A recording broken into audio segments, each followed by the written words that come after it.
Let me start by recognizing the chair of the Governing Council of the University of Limpopo, the Vice Chancellor of the University, members of the Council, senior academics here present, the clergy who are here present, the students and other distinguished guests, and the family of the late Abraham Tiro for inviting me on this 8th day of the month of December 2017 to deliver the 5th memorial lecture. And it's also fitting that in absentia, I should acknowledge the men who have had the honor and privilege of delivering the previous memorial lectures. It gladdens my heart that today we are assembled here to remember a young man whose life was cut short on the first day of February 1974 at the tender age of 29 years. I remember in that year, 1974, I was age 12, and I was a Standard 7 student, and in the month of December, I heard about Tiro for the first time. It is noteworthy as we remember Tiro today and as we celebrate him, that his life is marked by several monumental milestones.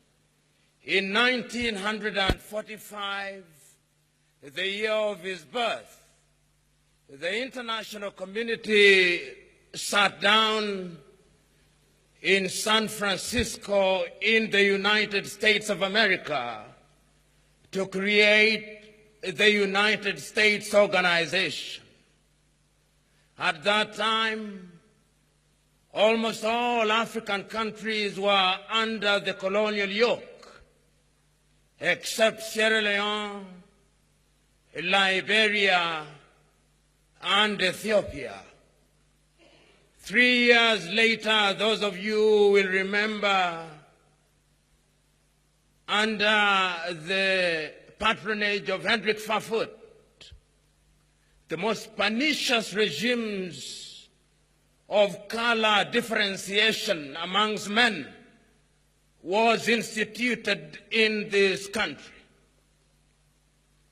You will also remember that at that time, the international community was already beginning to recognize that the entire colonial project was a project that was inimical to human civilization.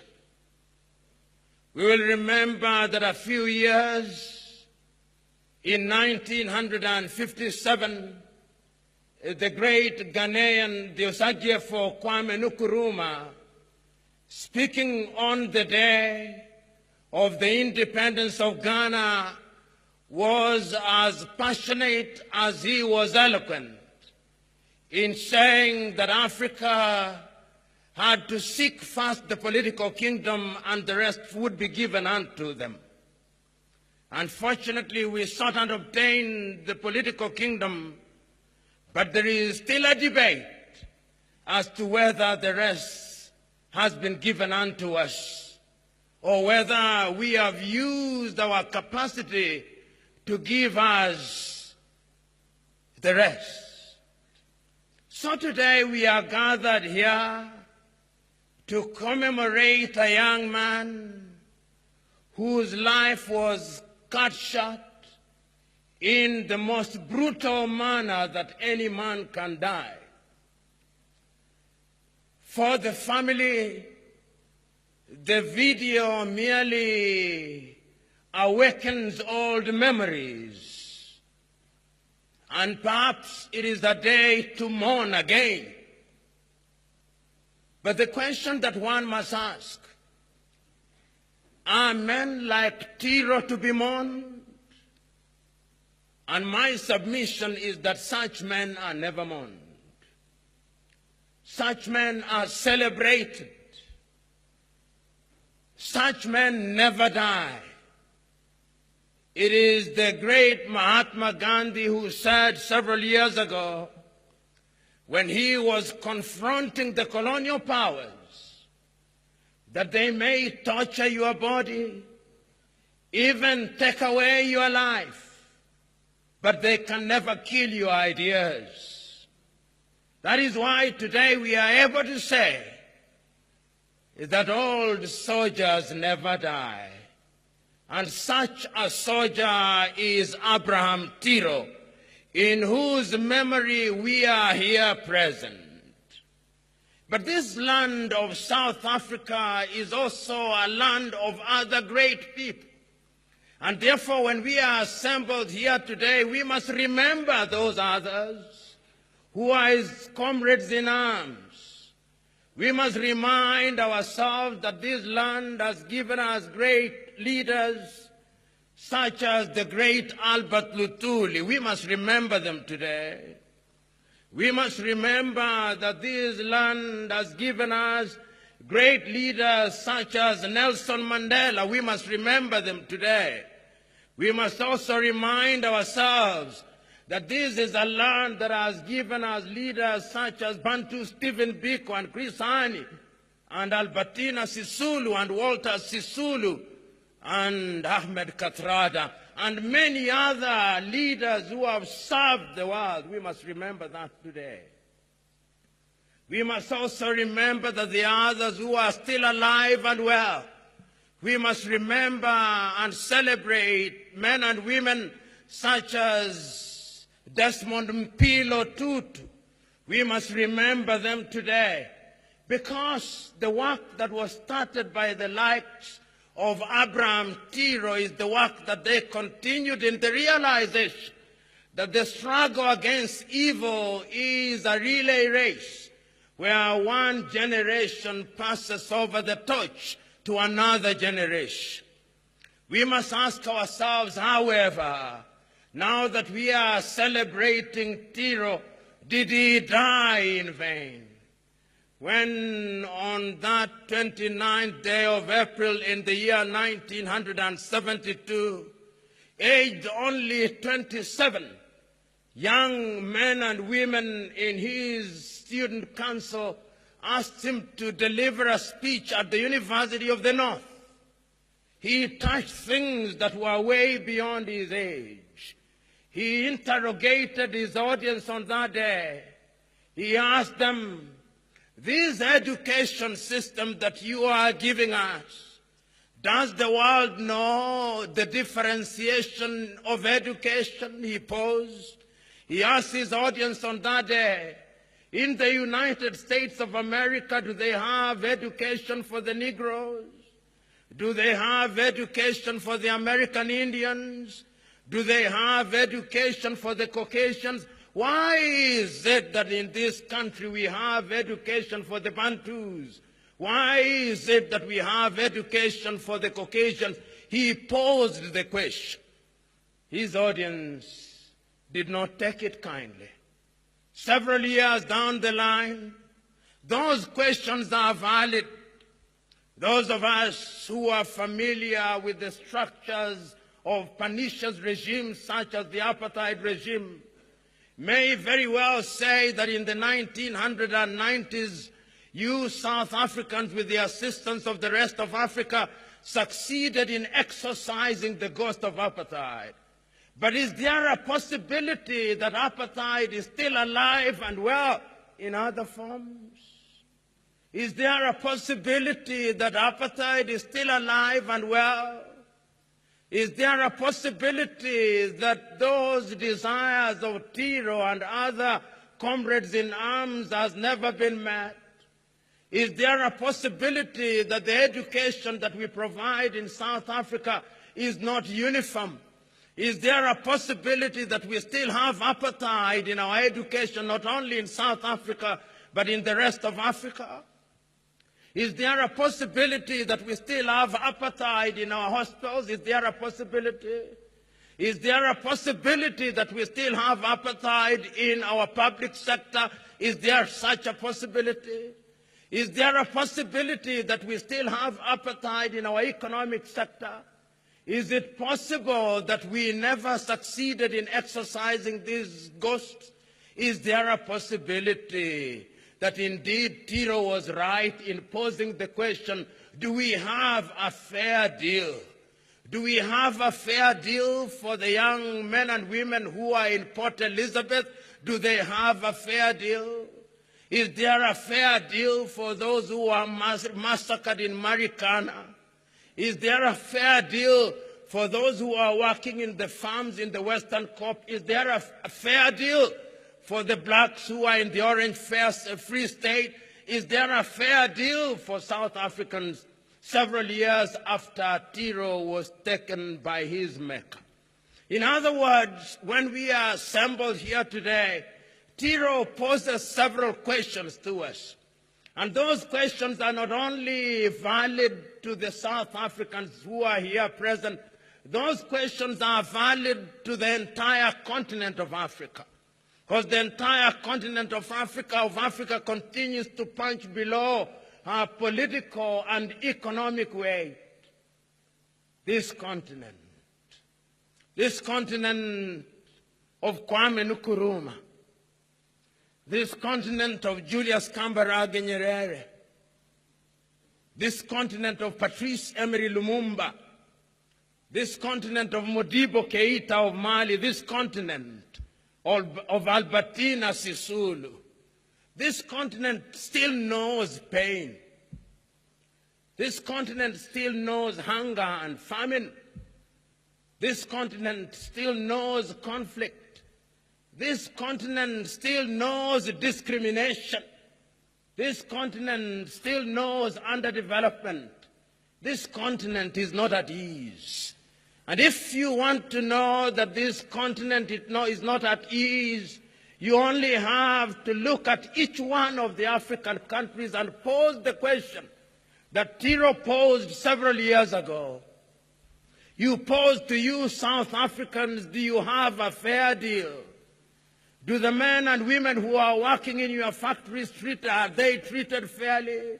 We know you have made some strides, but is that the best you can do? Tiro would ask, do you have a fair deal? If Tiro today were to arise and he were to go to Zimbabwe, he would ask of Robert Gabriel Mugabe, do your people have a fair deal? Tiro would ask. Tiro would go to Mozambique and he would ask in Maputo, do you Mozambicans have a fair deal? And he would move before he goes to other African countries. He would go to Lesotho and Swaziland and ask them, do you have a fair deal? And he would not stop there. He would go to Namibia and ask of the president and the people of Namibia, do you have a fair deal? He would go to Angola and ask them, we know you have oil in Angola. Is it for the benefit of the Angolans or the Portuguese? He would not stop there. He would move a little to Equatorial Guinea and ask them, we know that you have the highest per capita income in Africa, but is that per capita income the result of voodoo economics, where it is concentrated only in the hands of a few? He would ask, and he would not stop there.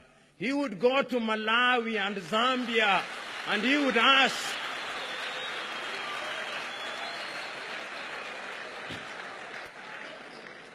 Tiro would not stop there, because on the 29th day of April, the year 1972, he asked, what is the value of education if it is not connected with the rest of Africa? He would not stop there. He would go to the Democratic Republic of Congo and ask of Joseph Kabila, you country whom God has given everything in the world, why are you presiding over a country that is the poorest country in Africa, where rape is alive? And well, he would ask.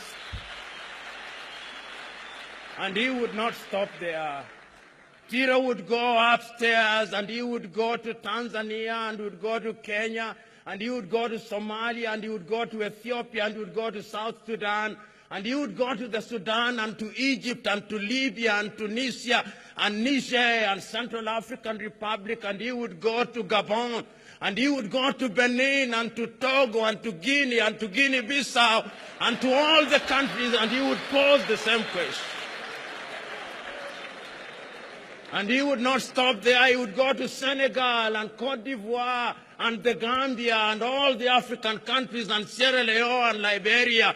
And he would not stop there. He would go to Mali and Mauritania and Sahrawi and Morocco, and he would pose the same question.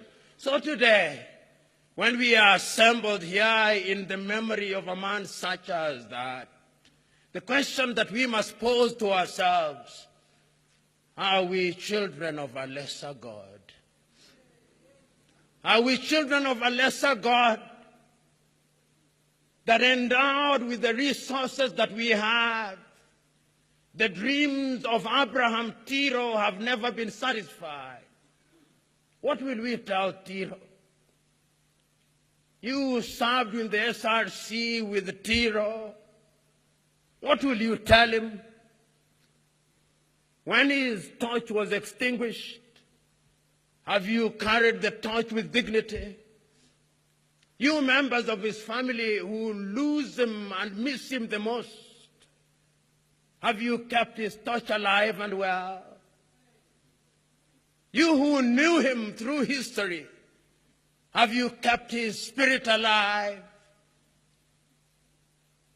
You who loved him, what are you doing to keep the agenda? How many Tiros have been born? Because Tiro never died. Because all soldiers never died. Is his spirit alive and well? Are we doing something about our education that will make Tiro proud?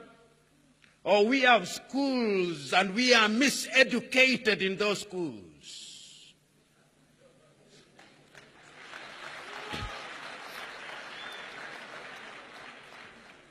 We have hostels, but are they accessible to all of us?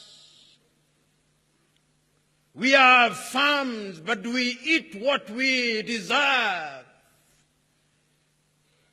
We have young men and women who want to be engaged in gainful employment.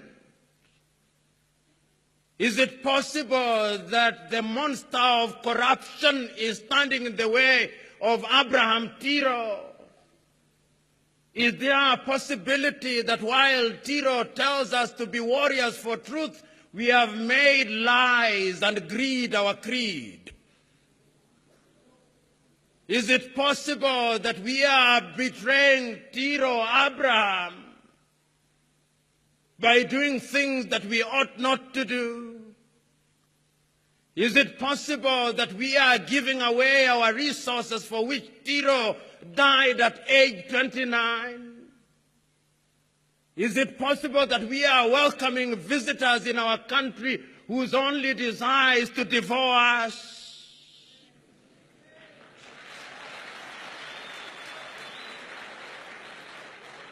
Is it possible that we are abandoning our houses to men and women whose only agenda is to decimate us? Oh, Tiro, look at this audience. This audience of your fellow South Africans, now liberated from the chains of apartheid. When you died, South Africa was not free. On that February day when you died, Tiro, Nelson Mandela was still at the Robben Islands. So was Walter Sisulu, so was Chris Hani. And there were others like Robert Sobukwe and other great South Africans. They were still there. In the 1990s, your country was liberated. Your country now claims to be free. But Tiro, what are they free from?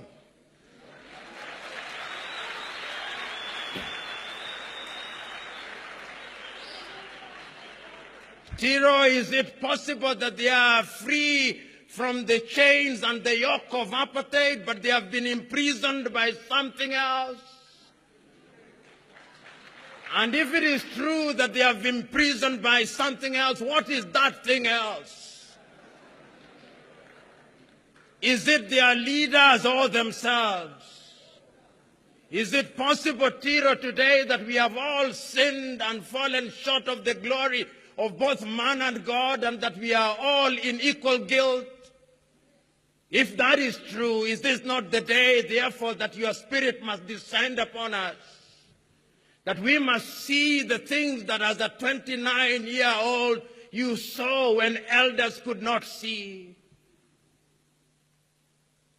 Is it possible that you came long before your time and the gods had to call you back? But is it possible that your message is now so relevant that you must not only impact upon South Africa, but upon Africa? We are assembled here to remember you, Tiro. But remembering you, because I'm told your name means remembering.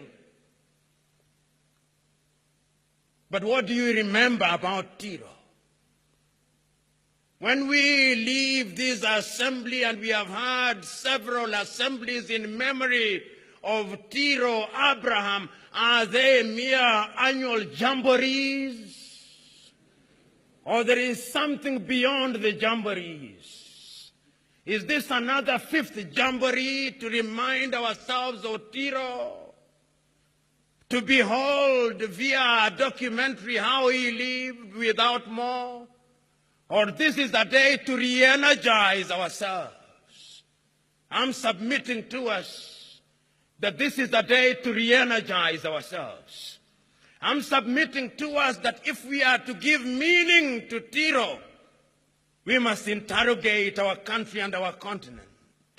We must ask ourselves, what are we doing to create employment for our young men and women, that they may not run away to the United States of America and Europe? We must ask ourselves that question.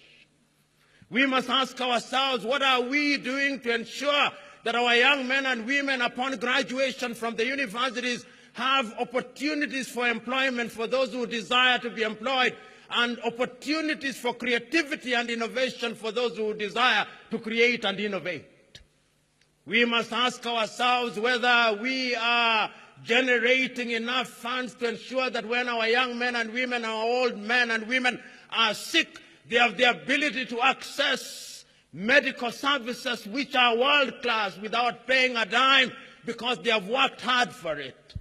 We must ask of ourselves whether we are producing enough food so that those who are consumers of pap and other associated foods can do so without let and hindrance.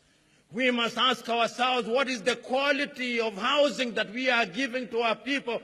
We must ask ourselves, what is the kind of infrastructure that we are giving to our people? We must ask ourselves whether we are giving our people the promises that we made to them in the days of apartheid regime.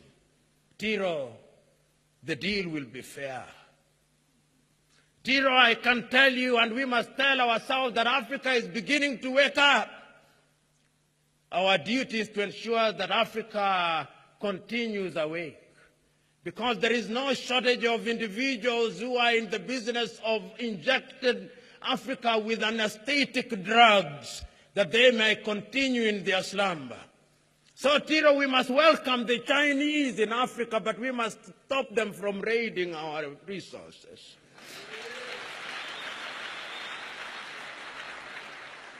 Tiro, we must remind ourselves that there are three ways of being at the dinner table. You can be at the dinner table as a diner, as a waiter of food to be eaten. Africans have been at the dinner table as food for too long.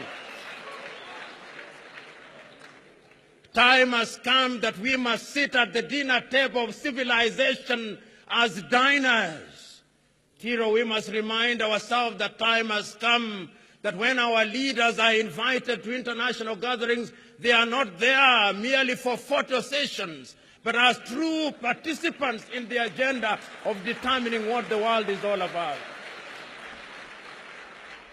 Tiro, we must remind ourselves that when we are in international organizations, we must not only be allowed to sit by dint of tokenism, but we must be substantive participants in the agenda of life. We are not children of a lesser God. We are not children of a lesser God. But we must also remind ourselves that we must apply effort in the things that require effort. We must not be persuaded, or we must not allow ourselves to persuade ourselves that without any effort on our part, we can get the things that we desire without work. We must work. There is no voodoo economics. There is no abracadabra and lo and behold, rabbits coming out of hats. We must remember that the divine instruction was, by the sweat of thy brow. Oh, it is not lost on me that we have a bishop here. It is not lost on me that even if one wanted to be spiritual about these things, we must have clarity of mind. Oh, dear bishop, is it not God who said through Elijah, do not waver between two opinions. Choose you now whom you want to serve.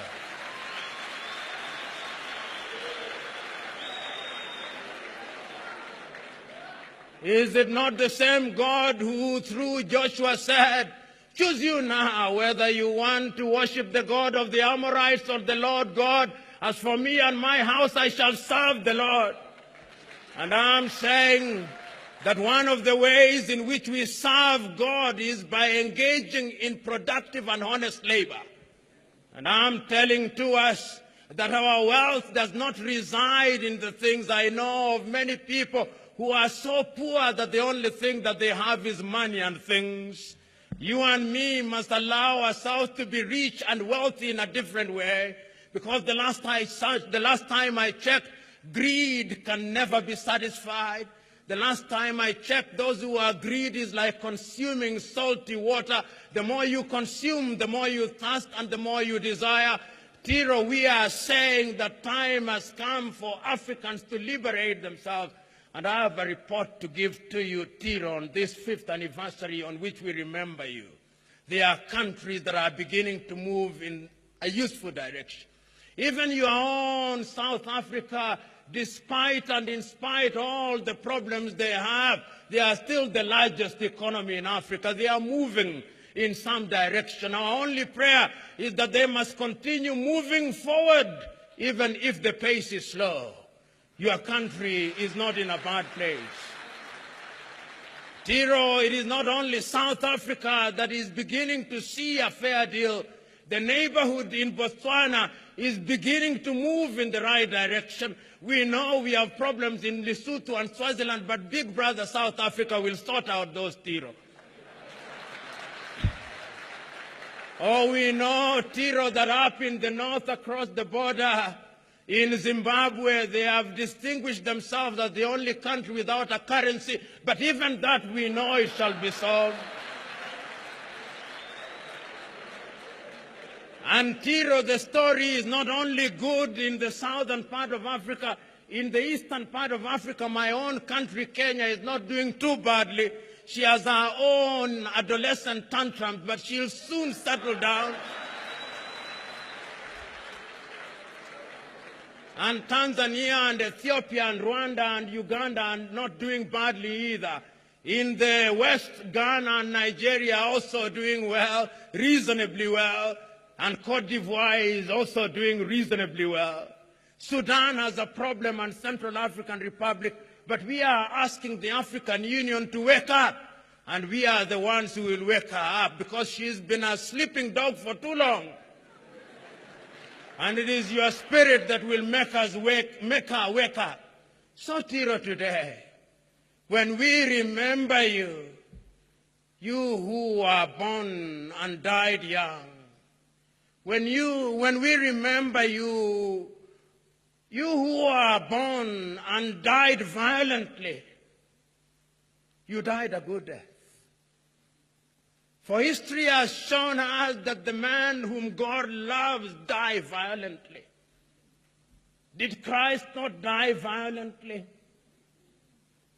Did the great Mahatma Gandhi not die violently? Did Nkrumah not die in great pain? You died the death of brave men. And that is why you never die.